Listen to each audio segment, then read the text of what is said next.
Well, this afternoon I want to approach a topic that I think is relevant to everyone here. I don't think there's anyone in this room, or really for that matter in the human race, that is not exempt from a battle with depression at one time or another. For some of it's a lifelong battle, a lifelong struggle that's intertwined with a lot of other issues, addictive behaviors and other things like that. And for others of us, it's something that just happens at times and instances in our life. And I want to deal with that today, and I want to look at it in a little bit of a different way. There are a lot of verses in the Scriptures that tell us to be joyful, tell us to look at the things that we have and to focus on those things, focus on the good things, to be encouraged. Verses like, I can do all things through Christ. Verses like, take heart and rejoice. So we could look at those and we could say, yes, we need to embrace those things and we need to own those things, and those need to be a reflection of who we are and how we feel and how we perceive life. But it's been my experience that sometimes as we approach those things, there are some steps that we need to take before we can get to that place. That many of us cannot just will ourselves, regardless of how we're blessed, regardless of how good things are going from a rational and reasonable point of view in our mind. We can't get to that place on our own. And so if you have your Bibles with you, turn with me to Genesis chapter 4. It's an interesting chapter. Of course, I think all of Genesis has such great history in it. So many things happen in the book of Genesis. The way that God deals with people for the first time, how they're created and why they're created, and so many good things. And in chapter 4, we have the birth of Adam and Eve's first children, Cain and Abel. And many of you know the story about Cain and Abel, but I think that when we talk about this story, a lot of times we talk about the offerings, and we emphasize what's happening from a historical perspective, and we don't pause to think about the people, to think about Cain and to think about Abel and how they felt and what happened in their mind as they went through this struggle. So let's read this. Let's read this together, and in fact I've got my New Revised Standard Version here, but I'm going to read it in Holman Christian because I like some of the way that some of the words are translated. Well, beginning in verse 2. Eve gave birth to Cain's brother Abel, and Abel became a shepherd of the flocks. But Cain worked the ground. And in the course of time, Cain presented some of the land's produce as an offering to the Lord. Abel also presented an offering, some of the firstborn of his flock and their fat portions. The Lord had regard for Abel and his offering, but he did not have regard for Cain and his offering. And Cain was furious, and he looked despondent. And the Lord said to Cain, "Why are you furious, and why do you look despondent? If you do what is right, won't you be accepted? But if you do not do what is right, sin is crouching at the door. Its desire is for you, but you must rule over it." And so Cain said to his brother Abel, "Let's go out to the field." And while they were in the field, Cain attacked his brother Abel and killed him. And the Lord said to Cain, "Where is your brother Abel?" "I don't know," he replied. "Am I my brother's guardian?" And then he said, "What have you done? Your brother's blood cries out to me from the ground."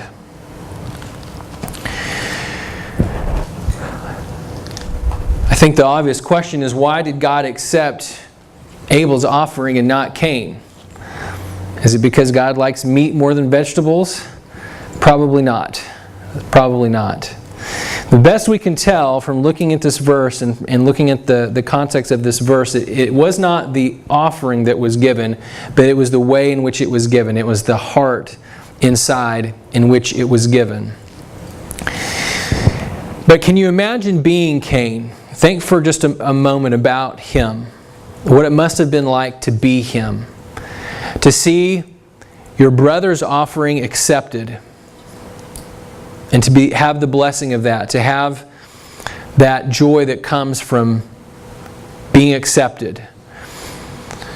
And at the same time, your own offering is rejected. I'm sure that for Cain it was a difficult time. And we don't know the time that elapsed through all this. I think this is probably something that, we read in a few seconds. It probably happened over a little bit longer period of time, maybe several hours, maybe several days as this was going on. And so there's a lot of time there, a lot of sleepless nights perhaps, while Cain is examining this. And notice what the Lord says there about his sin lurking at the door, and that its desire was for him, for Cain. But yet he says that he is to master it, to overcome it. So we have a sense here that there's something that Cain has done wrong. And because of that, his offering has been rejected. And I think a lot of times in life we blame other people for things that we brought on ourselves. In fact, in my own life, as I think of hardships that I've come up against, I think there's been a lot of times where I've thought it was someone else's fault. Someone else caused this or did this, or they made me feel a certain way, and so I reacted. When really, in reality, I brought a lot of those things on myself. And I think that deep down inside, many times we realize that. And that puts us in a low mental state. It puts us in a low place where we become discouraged, we become frustrated, we become angry, and we lash out at the people around us. We lash out at that thing, that stimulus that's in front of us. And we almost self-destruct at that point. I think that in this particular case, where Cain's offering was rejected, I don't think it was the end for Cain. I think there was the possibility of redemption here, for him to change his heart, for him to bring the offering in the right manner, in the right way.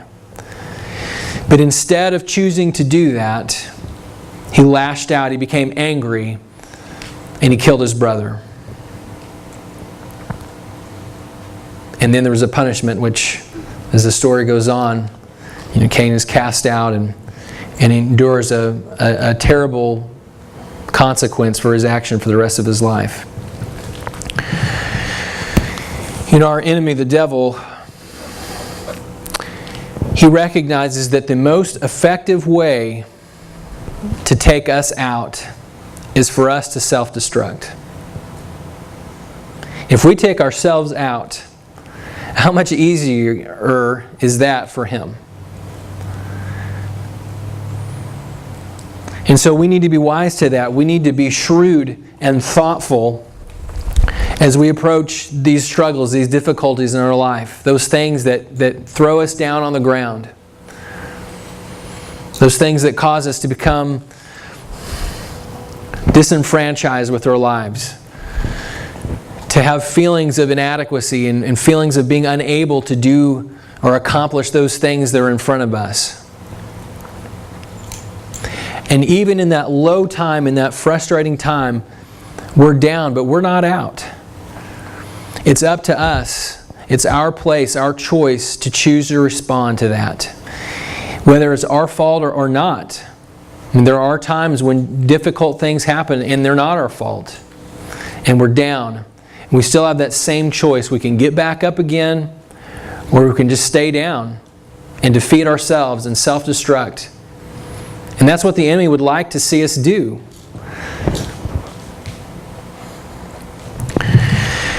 I want to read an article. It's an excerpt from USA Today, and talks about the seriousness of depression in America. Depression among workers poses problems in most American offices and factories. According to human resource managers who responded to a questionnaire, among those human resource managers from 406 U.S. companies, more than half, 56%, said employees suffering from depression have had a negative impact on productivity at their companies in the past 3 years. Nearly 4 in 10 said depression among workers is a moderate or large problem for their companies. The survey facts to 2,300 companies was conducted in July by the National Society for Human Resource Management and the National Foundation for Brain Research. Approximately 17 million Americans experience serious depression each year. Depression comes as the result of our expectations not being met. If you're looking for a simple, quick one-liner of how depression affects us, what it is, that's it right there, is unmet expectations.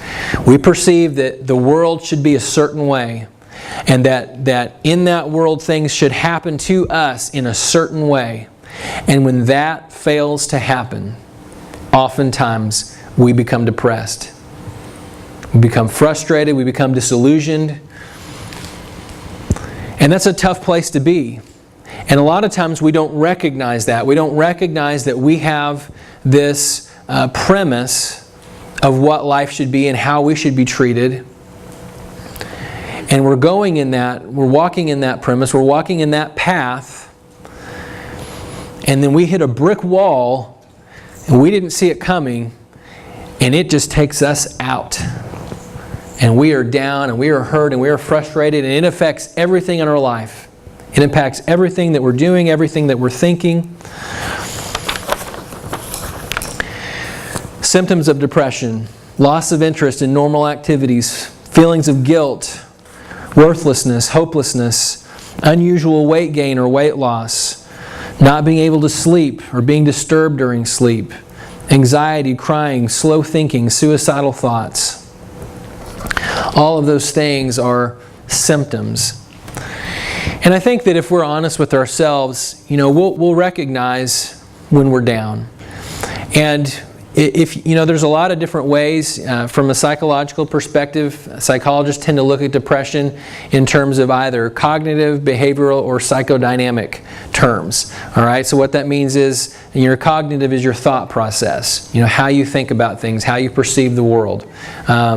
Different things in your life as you come up against decision-making times, you choose to go left rather than to go right. All right. That's your cognitive process. All right, so how we think about things affects how we feel. Then there's the behavior element. All right, those things that are in our environment, things that we're subjected to, friends and family and TV and music, and all those different influences in our life that affect our behavior, that affect how our thinking causes us to act. And then there's kind of that biological component of it too. We do have a tendency in our genes to be a certain way, to maybe be a little more up or be a little more down.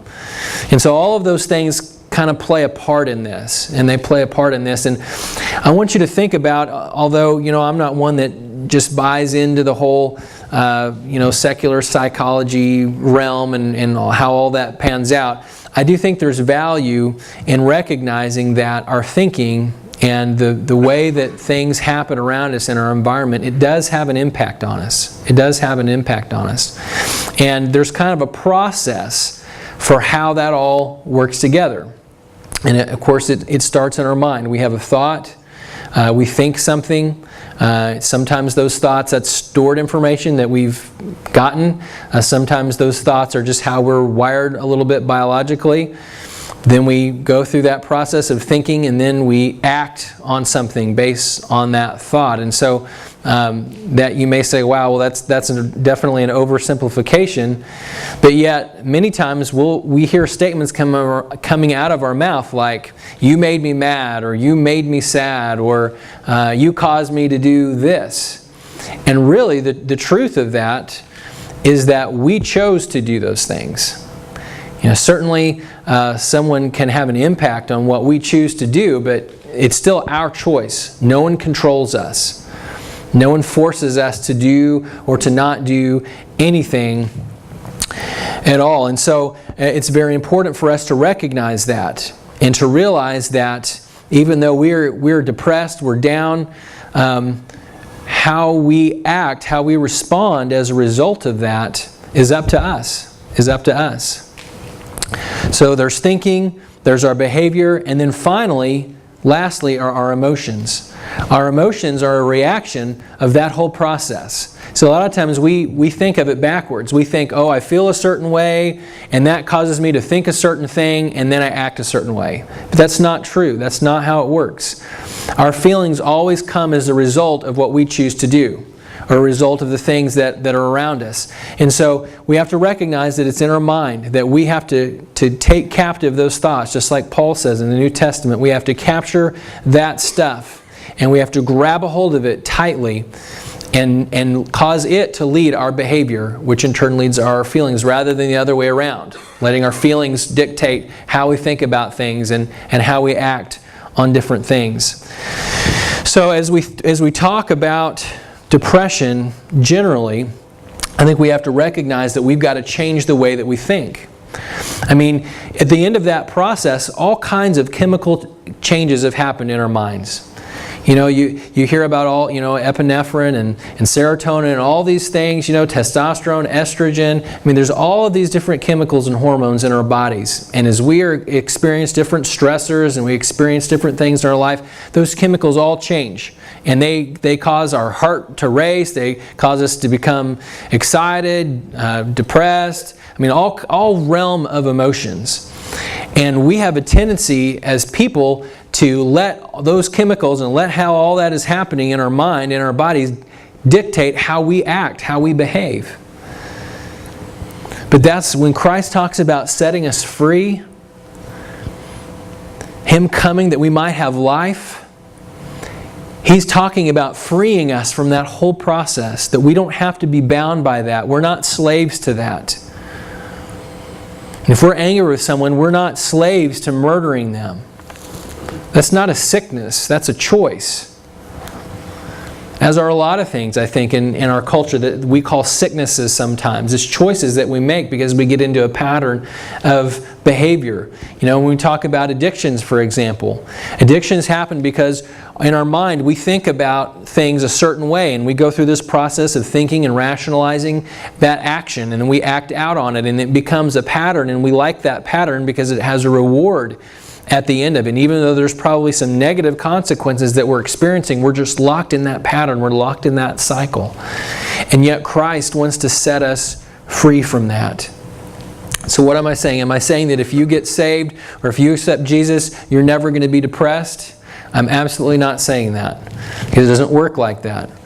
It's kind of like in a real prison break. If you get out of jail, it's not like your life is all great from there. All right? I mean, you've got to run and not get caught. And by the way, I'm not encouraging that. I mean, if you go to jail, you should stay there and serve your time. But I'm just saying, in a jailbreak, I mean, you've got to figure out then what you're going to do, how you're going to get a new identity, how you're going to get a job, how you're going to make money, how you're going to live. I mean, it's not just that simple, just to be set free. You've got to become a new creation. You've got to become a new person. If you're going to incorporate back into society again, you've got to get your life straightened out. And that's what God wants to do for us. He doesn't want us to stay down, to stay in the prison of depression.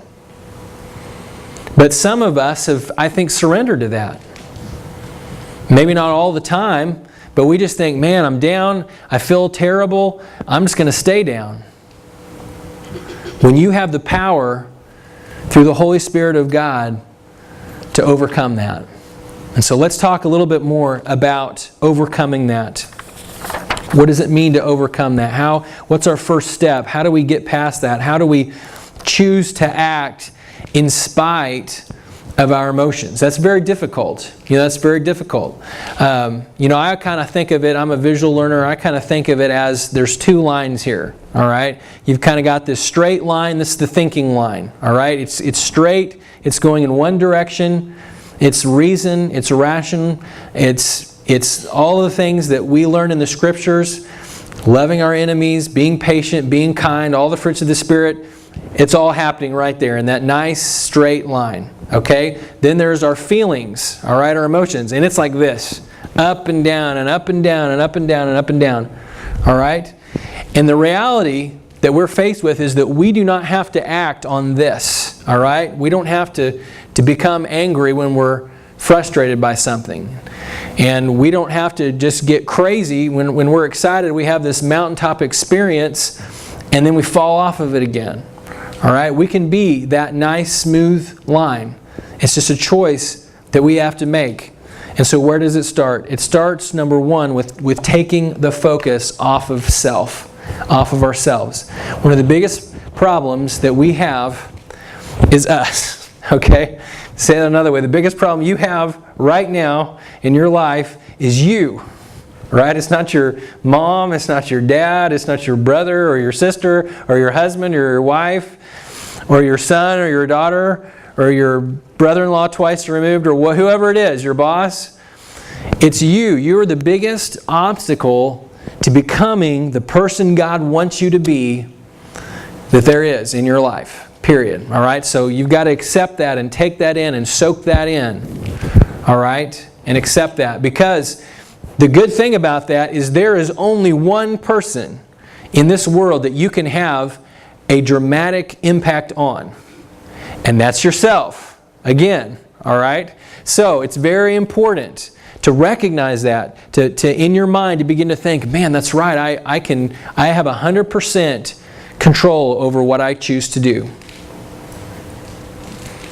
Because I think, and why am I making a big deal about that? Because I want us to throw away the lie that the devil made me do it, or my boss drove me to it, or my children caused me to do that. I mean, those things, while certainly other people can inflict great pain and suffering on us. That is certainly true. And that doesn't make it any less hard and any less difficult. But we can choose to act in spite of what happens around us. Joshua McDowell wrote a great book many years ago called Love is a Choice, and we talked about it a little bit several weeks ago around the Valentine's Day holiday about choosing to love, that love is a choice. It's not an emotion. It's something that we elect to do in our minds and through our behaviors, that we choose to love people. And depression is very similar to that we can choose to have joy. We can choose to recognize the power of God in our lives and to get back up from that lowly state that we're in and walk on in boldness and in confidence. And when we choose to do that, remember the process. Thinking affects behavior, which affects our emotions. At the end of that process, at the end of overcoming that difficulty and moving on, those emotions of peace and joy and happiness will follow. They will follow us. So we've got to take the focus off of ourselves, because if we're thinking about what we want and how we feel and how we're mistreated or how this thing isn't going right or how someone else has more money than us, someone is always going to have more money than you. Someone is always going to. I mean, unless something happens and one of you is the richest person in the world, and that would be okay. You would be a good friend to know, certainly. But probably that's not going to be the case. All right? There's going to be someone that always has a nicer car than you have, or a better job than you have, or their smartphone is going to do much cooler things than yours does. Yes, this is a hard one for me, but that's okay. I have joy and I'm happy for you if your smartphone is better than mine, usually. And so we've got to recognize that we are not the most important person in the world.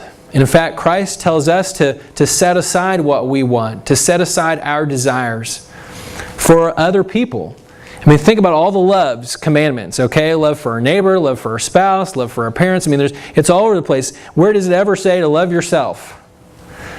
Okay, now I think sometimes we can go the other way and we can demean ourselves and be down on ourselves. And I'm not saying that you should do that at all, because we are valuable to Christ. We're just as valuable as anyone else. So it's not an issue of value.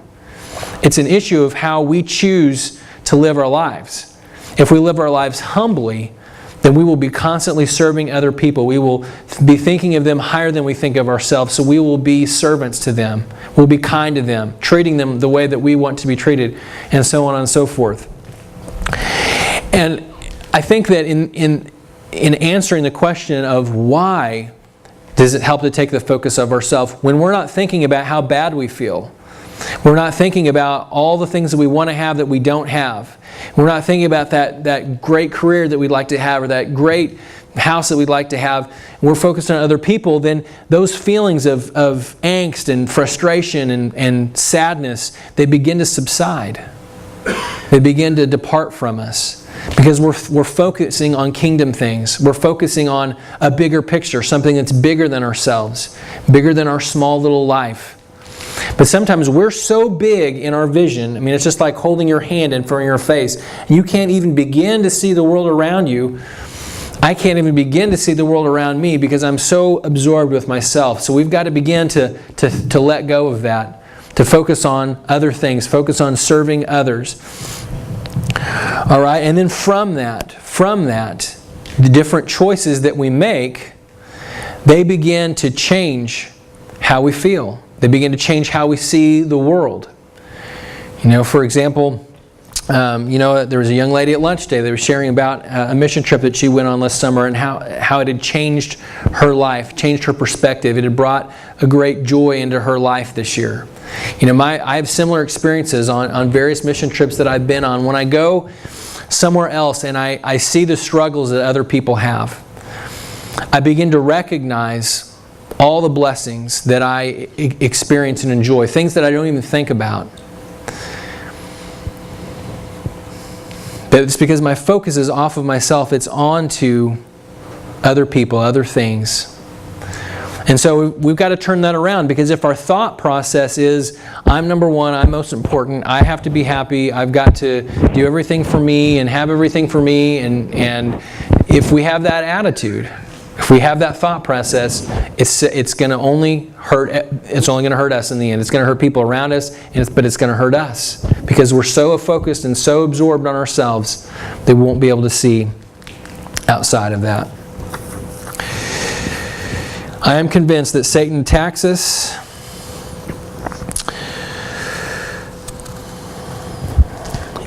with depression in particular at times when we are being the most effective for us for the kingdom of God. I think that when we've taken ourselves out, when we're out of the equation, we're out of the situation because of our own choice, we're not being effective for God, we're not doing anything significant, spiritually speaking, then there's no reason for Him to spend resources on us. But when we start to make changes in our lives, we start to become effective, we start to do things, we start to make a difference in other people's lives, then that invites some fighting. I mean, it's kind of like, we watched War Horse the other day, and it's a movie about a horse and some other things. I kind of like the movie because of the World War I component. And in World War I, a big part of the war was trench warfare. And you basically had one side dug a big trench, and I mean they were really deep, like 2 or 3, not it's like a foxhole, it's like a trench, 2 or 3 feet over your head or better, and people walking around through the trench and everything. All right, then the other side, the opposing side, they've got dug a big trench, so they're all down in their trenches. All right, and then in between is no man's land. Okay, that's like where everything's dead because they've shot each other and there's nothing left but just death and nastiness and debris and barbed wire and just everything I can think of to create an obstacle for the opposing battle group to run up out of their trench and come across to their trench. It was a very vicious and bitter time.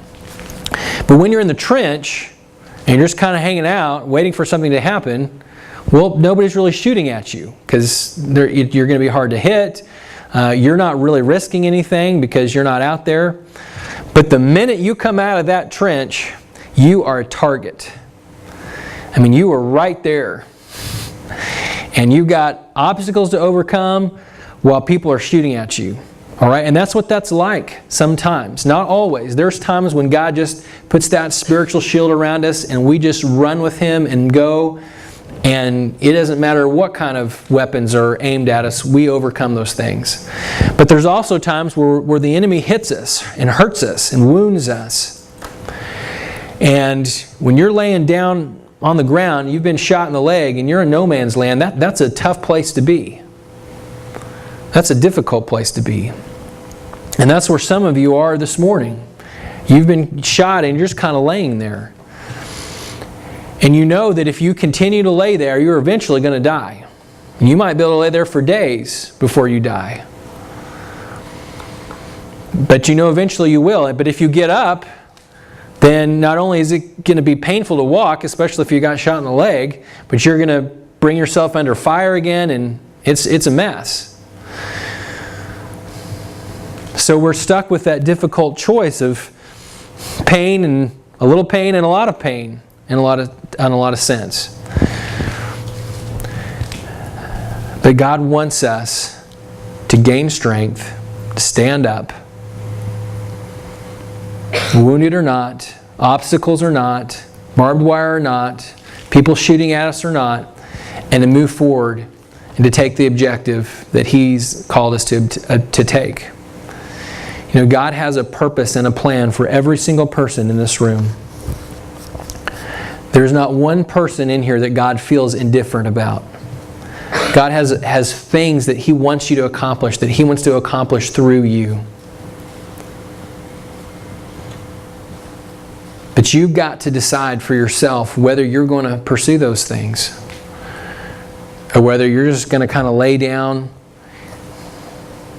either in the troubles that you've caused yourself or the troubles that someone else has caused you, and you're just going to kind of lay down there and do nothing and just suffer through life, just be miserable and in agony. And that's what sin does. I mean, sin causes us to be in agony.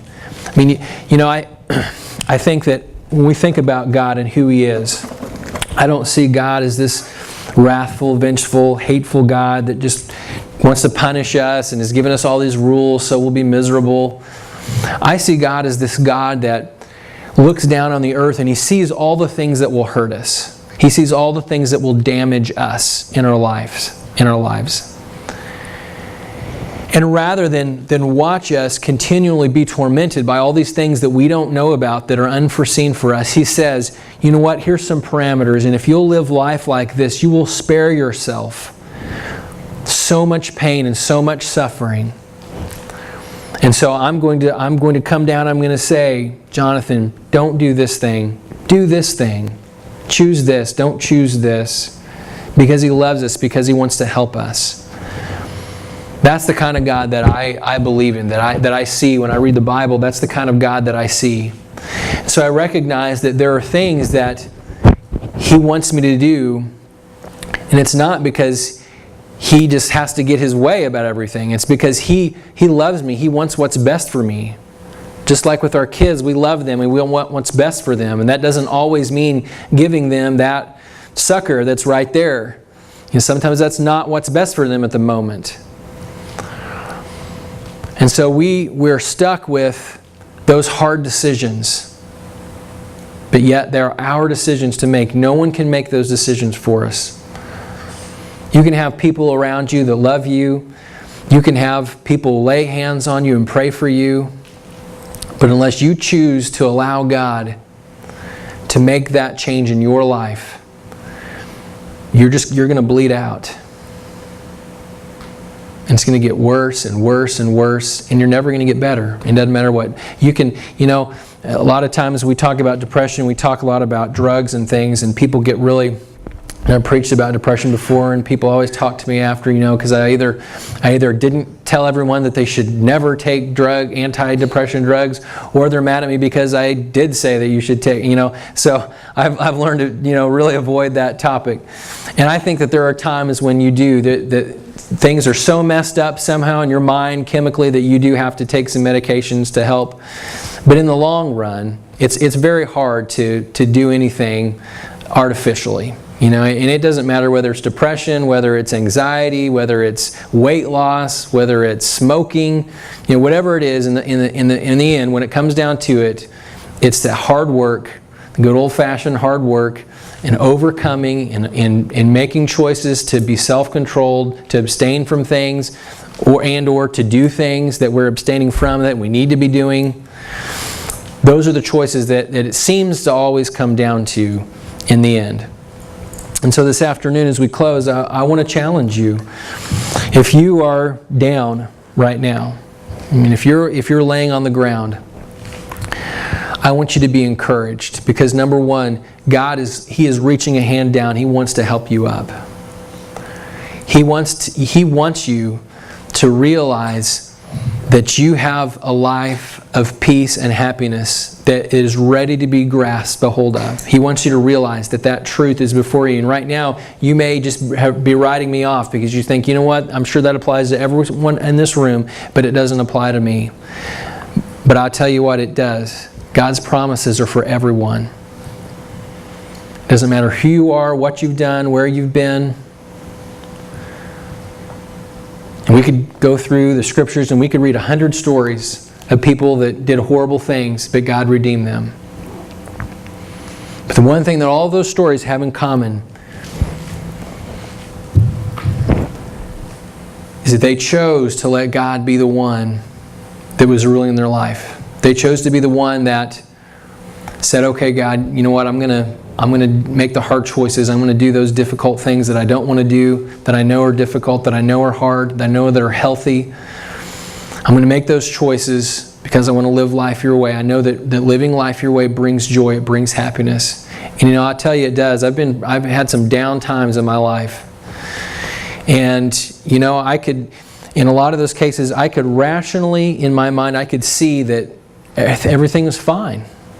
There's really no rational reason for me to be down like that, to feel like the world was over, to feel like my life was a waste. There was no rational reason for me to think that, but yet I still felt that way. And then God began to help me see that the reason I felt that way is because of some choices that I'd made, and the reason I made those choices is because how I was thinking about that thing was wrong, and that I had to change all of that to be set free. So let's take some time and let's just seek the Lord, and that's going to come and play, I think, and let's just let the Spirit work and minister to us a little bit on this, and to maybe uncloud our mind with all the thoughts, with all the emotions, with all the choices, with all the baggage that's in there this morning. Maybe we could just have some clarity for a moment with us and God. So let's just take a few moments and experience that.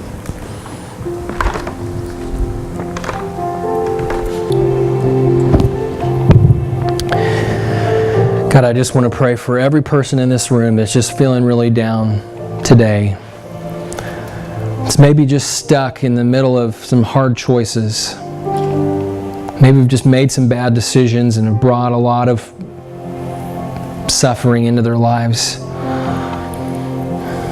Maybe some, Lord, that have done nothing wrong, but yet they've been robbed of their joy from something. God, I just pray that you would give them hope first right now, Lord. That you would just encourage them.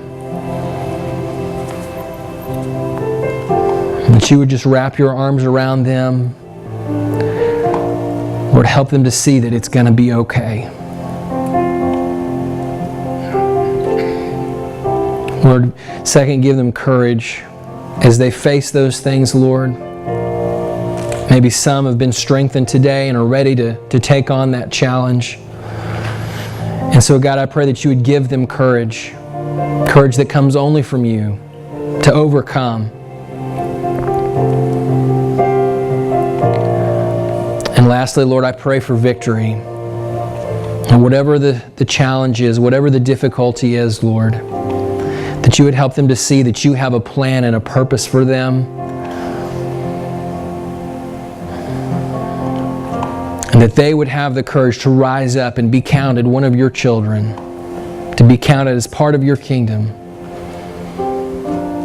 Recognizing, Lord, that no one can make them feel or do anything.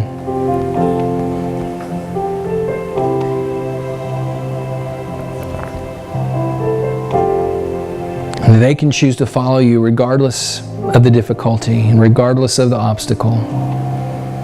And Lord, we just pray for your Spirit to move in our lives as we leave from this place today, God, that we would make a difference wherever we go. Not because we're great speakers or we're great evangelists or great teachers, but because we're real people with a passion of a vision for what you can do in our lives and in the lives of those around us. Give us the strength to walk boldly and humbly with our fellow man and with everyone that we come in contact with. this week. And we ask all of it in Jesus' name. Amen. Amen. I love you guys. Pray that the Lord will continue to encourage you and work in your life. Those of you that are struggling with this. Next Sunday at 1:30, so during our lunchtime, we're going to share about Ukraine and Suriname and the mission trips that we're planning here for the next year or so.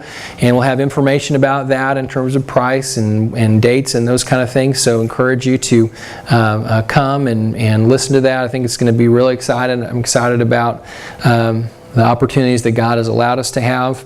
And even if you're not, I mean, it's kind of a captive audience to some extent, so I'm kind of glad about that. But, even if you're not thinking, I'm excited, I'm ready to go on a mission trip, at least you can know a little bit more about what that means and what that entails. And so maybe you've got a friend or somebody that would like to go on the mission field and they don't have that availability or that ability to do that. We invite you to bring them with you and let them be a part of that. So also Saturday, I believe it's March 24th or 25th. I can't remember now. I can't remember if the 25th is a Sunday or what. 24th, thank you. Okay, we're going to do something. I don't know what exactly yet, but we're going to do something as a church, something fun on that day. So mark that on your calendar, and as soon as we figure out what exactly that is, then we'll let you know.